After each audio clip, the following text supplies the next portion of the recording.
Hi friends, ഇന്ന് ബക്രീദല്ലേ. പെരുന്നാളിൻ്റെ പങ്കൊന്നും കിട്ടില്ലല്ലോ എന്നോർത്ത് ഞങ്ങൾ വിഷമിച്ചിരിക്കുകയായിരുന്നു. സാധാരണ രാവിലെ കിട്ടുന്നതാ, ഇപ്രാവശ്യം എന്തോ കാണുന്നില്ല. അങ്ങനെ ഇരുന്നപ്പോഴാണ് അമ്മയുടെ വരവ്. അതെ ഫ്രണ്ട്സ്, മനസ്സിൽ ലഡു പൊട്ടി.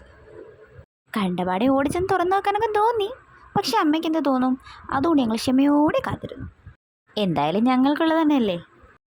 എപ്പോഴത്തെയും പോലെ നല്ല അടിപൊളി നെയ്ച്ചോറും ബീഫ് കറിയായിരുന്നു കേട്ടോ. എല്ലാ പ്രാവശ്യവും പെരുന്നാളിലും നോമ്പിനും ഒക്കെ ഞങ്ങൾക്കൊരു പങ്കുമായിട്ട് എത്തും. പെരുന്നാൾ ദിവസം പെരുന്നാൾ പങ്കിന് വേണ്ടി കട്ട വെയിറ്റിംഗ് ആയിരിക്കും. അപ്പോൾ നിങ്ങൾ വിചാരിക്കുക ഇങ്ങോട്ട് മാത്രമേ ഉള്ളൂ എന്നല്ലേ? അല്ല കേട്ടോ, ഓണത്തിനും വിഷുവിനും ഒക്കെ നമ്മുടെ ഒരു പങ്ക് അവർക്കുണ്ടാവും. അധികം വൈകാതെ തന്നെ ഞങ്ങൾ പ്ലേറ്റിലോട്ടാക്കി. ഇനി അടുത്ത ടേസ്റ്റ് നോക്കലാണ്. തേങ്ങ അരച്ച് വെച്ച ബീഫ് കറിയും നല്ല നെയ്ച്ചോറും നല്ല അടിപൊളി ടേസ്റ്റായിരുന്നു കേട്ടോ.